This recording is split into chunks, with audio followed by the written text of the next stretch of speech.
September 5th, 1982. The sun had not yet risen over West Des Moines, Iowa. The morning air carried the crisp, quiet chill of early autumn. 12-year-old Johnny Gosh stepped out into the pre-dawn darkness. It was a routine Sunday morning, a ritual he had mastered. He loaded his canvas bags with the Sunday edition of the Des Moines Register, hitched up his red wagon, and set off into the quiet neighborhood streets, alongside his beloved dog. Hardly he knew a dark cloud cover was ready to engulf him. Before I narrate this horrific tragedy, let me know, where are you listening from? Please subscribe and like for more such haunting and inspiring true stories. Johnny was a bright, responsible boy, well liked by his neighbors, and entirely familiar with every sidewalk on his route. But on this specific morning, the familiar streets held a hidden malice. Hours passed. The sun climbed higher into the sky, but Johnny did not return home. Panic began as a quiet whisper in the Gosh household, rapidly escalating into a deafening roar. By mid-morning, Johnny's abandoned red wagon was discovered just a few blocks away from his home. The newspapers were still neatly stacked inside. His dog had returned home alone, but Johnny was gone. Witness would later recall chilling details that a mysterious blue Ford van idling in the shadows, a strange man approaching the boy, and whispered conversations in the dark.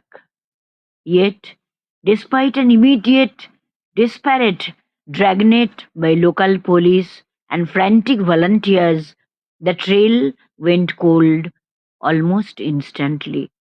Johnny Gosh had vanished into thin air. In an era before Amber Alerts, cell phones, or GPS tracking, the community was left entirely in the dark. A typical Midwestern suburb where doors were routinely left unlocked and children played outside until dusk was suddenly gripped by an agonizing realization: the world was no longer safe, and the predator was walking among them. In the painful days and weeks that followed, the initial shock hardened into a profound national anxiety. The mystery of Johnny's disappearance pierced the collective consciousness of America. Parents across the country watched the evening news with a tightening knot of fear in their stomachs. Johnny's face, with his bright eyes and gap-toothed smile, became one of the first to look out from the sides of millions of milk cartons, billboard posters, and television screens nationwide. He became the face of a terrifying new reality. But while the nation watched in sympathy, one woman refused to let the world look away. Noreen Gosh, Johnny's mother, rejected the passive role of a grieving parent.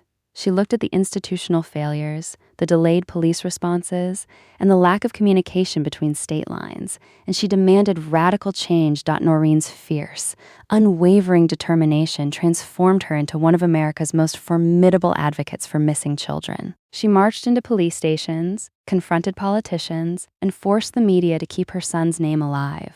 Her tireless activism helped spark a massive overhaul in how America protects its youth. Law enforcement agencies were forced to rewrite their playbooks, establishing immediate response protocols for missing minors rather than waiting the standard 24 to 48 hours. National databases were created, and public awareness campaigns swept across schools. Yet, as the years ticked by, the systemic changes Johnny's case inspired offered cold comfort to Noreen. The laws were changing, and the nation was waking up, but the central question remained unanswered, hanging like a heavy shroud over her life. Where was her son? And the shadows began to dominate the case files. Investigators found themselves deeply divided, tracking leads that seemed to vanish into the highest corridors of Power Dot. The mystery deepened significantly when a man named Paul Bonacci surfaced. His explosive testimony blew the case wide open and ignited a firestorm of controversy. Bonacci claimed first-hand knowledge of a massive, multi-state trafficking network. More chillingly, he claimed to have participated in Johnny's abduction himself, providing explicit details about the operation. For some, Bonacci's accounts were the key to unlocking a massive, horrifying conspiracy that law enforcement was desperate to cover up. For others, his story was deemed unreliable, the product of a troubled mind or an attention-seeking fabricator. Decades later, the truth of his statements remains a battleground.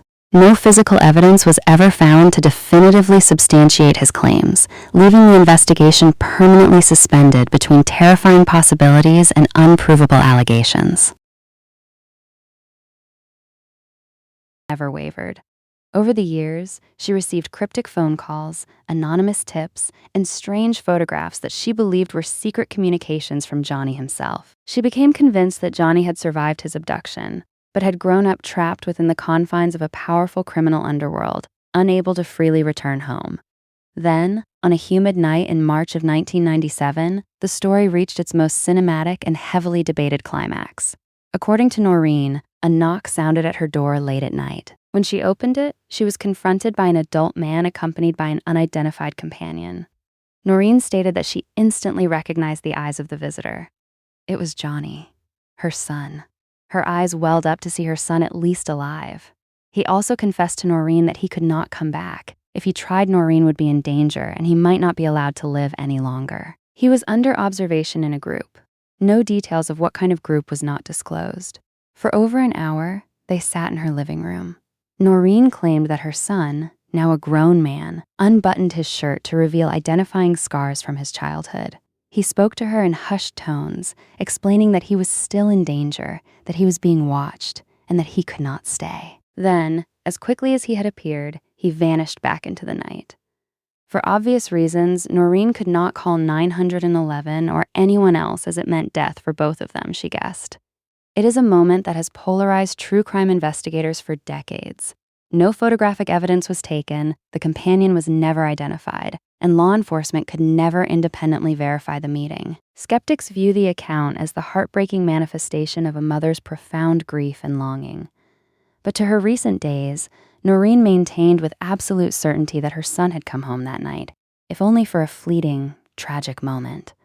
She accepted her fate that some losses are meant forever. Her heart ached that her son would never live a normal life again, perhaps. He would live like a caged bird with clipped wings.